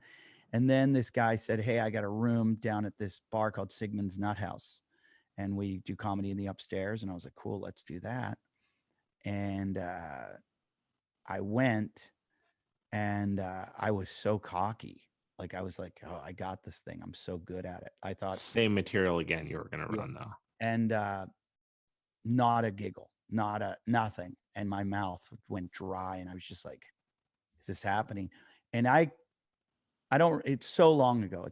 It's 25 years ago, but I still remember it just being so horrible. I can probably remember 3 bombs in my life, 3 or 4 that felt like death. And one was at the New Faces in Montreal, where you're performing for the entire Hollywood industry comes to see the new top comics in the world, and at this festival, and they sit with notebooks. They have notebooks. Oh. Wait, it's like talent agents and stuff like that? No. It's the development executives of Universal, NBC. Oh, so you can pitch shows and stuff like that. So that they go, hey, we're going to cast this guy in this sitcom. Hey, we're going to give him a development deal. Hey, we're going to, Saturday Night Live is there. Mad TV is there. Everyone is there. And I bombed so badly that I walked out the door and just walked. I walked through Montreal by myself. My agents, managers, no one could find me. I just walked, and I just kept walking. I was like Forrest Gump. I was like, I don't know where I'm going to end up. I might just run to the West Coast. I don't care. I might go to Nova Scotia, but it was like, I thought I ruined my life. I was like, that was bad. And then one time in England, my first time in England, the comedian introduced me as he's an American, and the crowd started booing. And I walked out on stage, and it just got ugly. It just got and my mouth went dry. When that bomb happens, what's your instinct? Besides fucking run? Like now bombs are fun for me. And if I start to bomb, I, in my head, go, did I deserve this bomb? If I do, just stick to my act and get out of it. But if the crowd's like, if someone was an asshole in the crowd there's people that can control a crowd. There's like within the crowd. Yeah. Yeah. And if I feel like they did it, then I'm like, oh, okay, you don't want to have fun? Well, then I'm going to take you to another world. Like, and I'm going to enjoy this. And so then I'll kind of, in a way, go to war with them. And I've seen that happen live, and it was wonderful. And I enjoy it. I'm like, you brought this on yourself. I've been doing this for 25 years. I'm pretty good at this situation. Yeah. So I'm going to make you pay now. I think it's important in those situations. I've been at like the Comedy Store before, where someone's up there, and like we always sit in the front row because it's fun because you get roasted, right? Like, so whoever's on stage, they're just going to kind of light up the front row no matter what. It's just like expected. So it's kind of funny to sit in there and just see how are they going to make fun of me and my buddy and everybody. And this one guy was sitting, Ron White did a set that night, and Jesus, what's his last? Jesus Trejo did a set that night. And then, oh my God, I'm going to butcher his name. Kevin Nealon did a set. Yeah, Kevin's great. So it was like a phenomenal night of comedy. And this guy was sitting in the very front row, just like head to toe, suited up to the neck, like perfect. He had his own cufflinks, like personalized cufflinks. I mean, it was so out of place. We're sitting there like this, everyone's just drinking beers. And then there's this guy sitting all by himself, just decked out. It looked like he showed up to the wrong building or something and just missed the memo. And so I forget who was on stage, just fucking laid into this guy. And I was laughing so hard that the little muscles behind your ears and the back of your head just started to tighten. And I was just dying laughing. And I realized in this moment, I'm like, nobody wants the dude to win. No. Everyone wants the comedian to win. And unless the comedian was bad. If the comedian was bad, you can get on the side of the audience. Right. And I've been there. I've been on, in England one time, I walked on stage, and I did a lot of time in England, and I was on stage one night, and some girl like yelled something like next, like put on the next comedian, something. And I said something like, "You're a whore." Like, it was just like, my comeback was so bad. I just go, "You're a whore." And some guy, like huge, kind of like British guy, like they always look rough if they're muscular. He stands up and he goes, hey, that's my fucking girlfriend. And I go, oh, so she's a whore. And I'm thinking the audience is going to like think I'm picturing the guy from Lock, Stock, and Two Smoking Barrels at the very end, but that's what it looked like. And I was dating a girl at the time. She was smart enough to go get the car or immediately get a taxi and pull it up, like to get me out of there, because the crowd turned on me. And I remember making a joke. I go, it's a good thing we have bouncers, but I go, I have a feeling after this, even the bouncers are going to be beating me up. And the bouncers started laughing. Like, that's good. Like, no, like they were like, yeah, that's what we were thinking. That's like, not good. Like, it was that truth laugh. Like, yeah, we want to beat you up too. And I was just like, wow, I took this down. I mean, the more I would think about this now, I said I probably have 50 like bombs that I could have story. I had one with Kevin Nealon. Really? I opened for Kevin Nealon at Philadelphia Textiles College. They said, hey, Kevin's looking for a new opener. It was when I was young. And he was not just off Saturday Night Live, but we're talking, 20 some years ago. So I go down, and they said, Kevin wants someone to work clean. You have to be clean. And I was like, oh, that's not my thing, but I'll do it. And colleges usually liked it back then, a little bit dirtier and rougher. So it was a little bit of a challenge. Right. I was like, all right, I do 20 minutes clean. Kevin comes in, Kevin goes on. And I think Kevin flew down, I heard, on a private jet, and he was coming in later than me. So they're like, just go on. We'll give you the sign when Kevin's here. And then you'll go on. And we're in a gymnasium, and it's full gymnasium. And they said, by the way, we're going to let one of our students go on first. One of our students like won a contest, and he gets to go on. And I was like, okay, cool. So they're like, why don't you go meet him, since he's going to go on, then he's going to bring you on, and then you're going to bring Kevin on. So I go talk to the kid, and it's his first time ever doing comedy. And usually people are sweating, their face is flush, they're drinking or doing something, they're in a bad space their first time. So I'm like, I'm going to give the guy a little pep talk, because this is like thousands of people. And I go over and I'm like, hey, what's up, dude? And he's like, what's up? And I go, you good to go? And he's like, yeah. I go, so how much time are you going to do? I'm hoping he's only going to do like, I think they allocated him like 5 minutes or something. And, or they said, he'll just do like 5 before you. Yeah. And I'm thinking that 5 is going to turn into 3 for him, or 2, once he starts bombing. So I go, how much time are you doing? And he goes, 20. And I go, 20 minutes. I go, it's not going to be 20. I go, you probably think in your head it's going to be 20, but it's going to actually shorten up, because I've rehearsed it many times in the bathroom. Why is this guy such a dick? He goes, it's going to be 20. And I was like, oh, okay. So I've got to work clean. You can't follow dirty with clean. That's why they're making me clean. So, because Kevin Nealon's clean, really clean. He doesn't want a dirty comic on in front of him. It'll ruin it for him. And you're saying, just so I understand, typically it is not good to go dirty comic to clean comic because Right. you build the crowd up to like this kind of Yeah. raw, vulgar, or whatever. Yeah. It's hard to follow dirty with clean. Gotcha. You can follow clean with dirty anytime. Can't follow dirty with clean. So this kid goes on.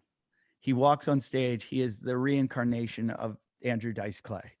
He is up on stage going, but not like, he doesn't have like the Italian in him. He's just like this bold, confident frat boy who is bringing up. He's like, where are the Delta Zetas at? And the girls are like, and he's like, dirty fucking whores, and like the crowd starts going crazy. And he's like, where's the Kappa Kappa Gammas? And they're like, woo. And he's like, wipe my jizz off your face, like, and he's killing, like the crowd is going insane. And I'm backstage and I pull the girls up who are in charge and I go, get him off stage now. And the girls don't understand the dynamic. And they go, why? He's doing so well. And I'm like, he's ruining the show. And they're like, what's wrong? And I'm like, I'm not going to be able to follow him. They're like, wait, because he's so much better than you. Oh my God. And I'm like, no, you don't understand the dynamics. And I'm like, you don't understand what's about to happen. And they're like, what? And you had been, at this point, you had been touring for. Yeah, I've been doing comedy enough to know that this was just bad. And this was my tryout to be Kevin's opener, like to travel with them and fly with them everywhere. So I go on. I do my first joke that's clean, second joke clean, no laughter. The crowd's kind of like, bring back, like Jocko or whatever. Yeah. And they're drunk college kids too. So they give two shits about you. And if I could go back and do it over again, I would have stayed clean, done my job. Kevin would have found out why I had to take the bomb, and he would have respected me for it and wanted to work with me. But me and the massive ego I had, I went, I'm not going down. There is no way I'm going down. And I just turned it on and took it to another level of dirty and practically got a standing ovation. I remember when they gave me the sign that Kevin was there, I was like, it was like all of a sudden this like, oh yeah, by the way, you're never, like you just ruined the show for Kevin, which I did. I ruined the show. Right. And, Kevin's an incredible comedian, incredible. And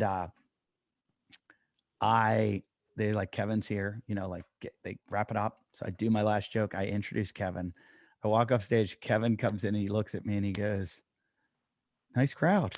And I was like, I'm so sorry. Did he know at that point? He knew. He saw what I was so he had flown in. Yeah, he had probably watched the last 5 minutes of my set and was like, oh my God, I got to follow this shit. Did you ever make amends? Yeah, I saw him in a comedy club one night in New York then.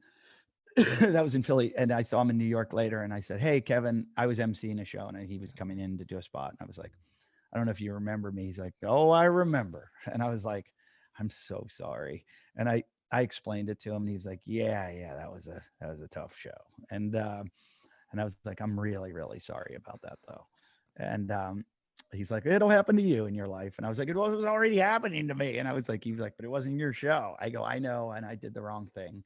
And so, wow, it was like a legit, like full heartfelt apology. And it wasn't completely accepted. It was you should know better, you know, like, and I've had guys do it to me many times in my career. And you just look at the guy like, what kind of asshole are you? It's my show and you ruined my show. They came here for me and you ruined it because your selfishness, because your ego. And that's fine. And whatever you thought you got out of it, I hope some good comes of it, because you're never working with me again. Like why would I ever do anything for you when you just, pulled the rug out from under me? Right. And I just, it's like little mental. I usually say to the guy, hey, good set. And it's just like mental note, never work with that guy again. Like, why would I want to let that guy sabotage me.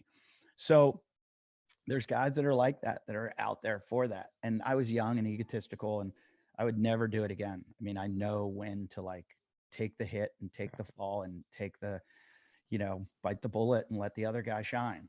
Were there moments in your career where it was the other way around, where is something you did or a performance you had did actually give you then better opportunities following it? I was never the type of comic that was a good opener. There's guys that are really good openers, and I guess I was just too big of an ego from day one. I thought I'm the star, not the guy going after me, and so that's not a guy you want, and it's not a good way to be, because a lot of times those guys drag you along and make you successful. And I try to do You that mean now. when you're like the quote respectful opener, Right. And they just value. and you develop, right? Yeah. Yes. And so I do that with my guys now. Like I always say to my opener, my goal is that you won't be opening for me in a year. My goal is that you're gonna be on my level. I want that. And so I'm like, let's do everything it takes to get you there. If it can be me making calls or pushing club owners, whatever it is. But when I have a friend who opens for me or has opened for me, and I told him afterwards, I was like, you can't open for me anymore. He's like, why not? I'm like, you're not an opener. You're a headliner, but you're not ready to headline. And I go, you just have this like headlining mentality, and your skills aren't there yet, but your mind is, which you need both. And sometimes guys have the skills, but they don't have the mindset to be a headliner.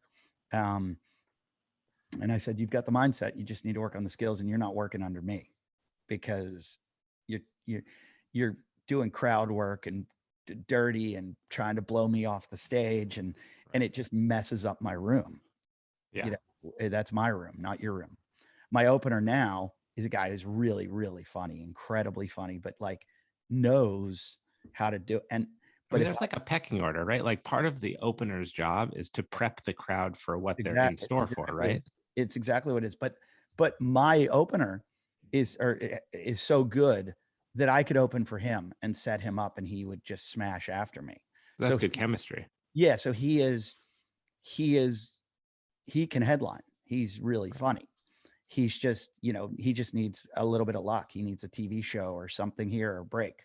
He gets a break. He's headlining everywhere around the country, and what's between, like, if we look at where your career is right now, what would be like the next step for you, and what is in between where you are right now and getting that next step to happen? I think, guys, I think about this a lot. I mean, my daughter's listening to me right now and laughing. That is funny, Izzy. My daughter's way funnier than me. I'm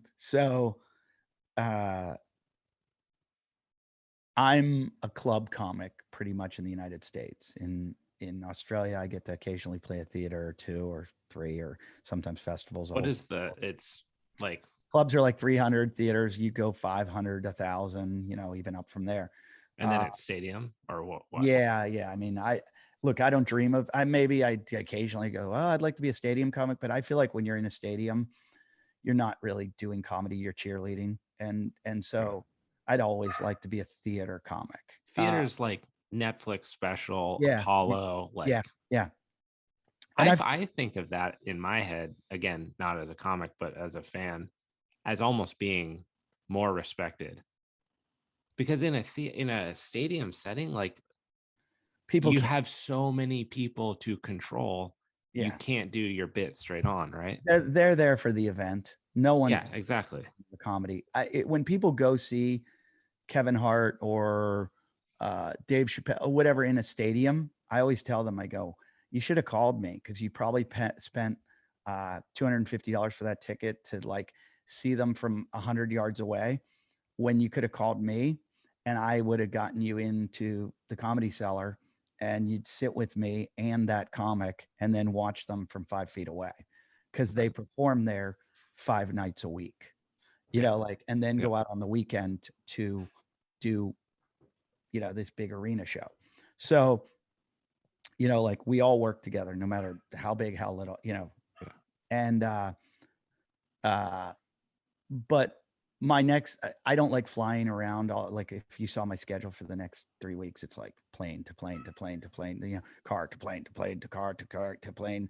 And I would like to get a tour bus and make enough money and bring my crew of guys and tour around the country that it's like I'm selling 500 to 1,000 seats a night, and that it's just we mash 40, 50 days in a row together, and or I could take my family with me, and I get to see the kids every day, and we're in a new city every day, and boom, I work for an hour each night, do the show off stage. That's where I want to go. I always thought it was TV. I don't mind making a TV show. I don't really want to be on a TV show. So if I can sell a show, I'll go there. Right. Which I kind of have. I have a show in development in Australia, and I keep trying to sell shows here in America. I'd love to. I don't want to be a staff writer, but I'd like to show run a show. I'd like to executive produce. The only way that's going to happen is if I create the show. So I just don't like having bosses. And I don't have enough of one that's standing across from me right now, who's looking at me probably thinking I've been on here too long. I was just going to say, I want to be respectful of your time because we're coming up on 2 hours. I knew that we'd cross over the 2 hour threshold no matter what, but well, I can talk paint off a wall, but yeah, so I'd like to run a show, like sell a show and run it. I don't want to be a writer, and I don't want to be an actor. Because I just don't like sitting around. Well, sometimes that's the biggest thing is knowing what you don't want to do. Well, I mean, Eddie, I do realistically want to be respectful of your time here. So tell everyone, where can they find you? Where can they reach out to you? How can they listen to you? Where can they come and hear your comedy? Sure. We'll give them the plug, and we'll do this again 100% because there's more stories to tell and more things to laugh about. Sure. I love talking to you. Thanks for having me on. Yeah. Of course. I am at Eddie Ifft on Instagram. I have a free special that you can watch on YouTube called Sweet Home Malabama. And it's based on, I live up here in the hills of Malibu and we call it Malabama. And it's about my life up here. That special's free on YouTube. All my other specials are available on eddieift.com. I'm shooting a new one January 22nd in the Irvine Improv. You're invited. I'm coming to hunt. Wait, January 22nd? 100%. January 22nd, I'm going to go. 2 shows. Shooting my special, and would love to have you out. Any of your people, let me know. I can take care of like VIPs and everything if you want special tickets, because I want to pack it with like my people, and I'd love to have the skiing surfing crowd there. Yes. So so eddieift.com is pretty much everything, and at Eddie Ifft on Instagram, Eddie Ifft on Facebook, Eddie Ifft, and it's EDDIEIFFT. Awesome. Well, Eddie, thanks so much, man. We appreciate your time. It's always fun chatting with you, and we'll do it again soon. We'll surf and we'll ski this winter. Yeah, I want to surf. I want to ski, except I got the Epic Pass. I didn't get the Icon. What? Oh my God. Okay, this conversation for another time. You're fired. All right, later, buddy. Later.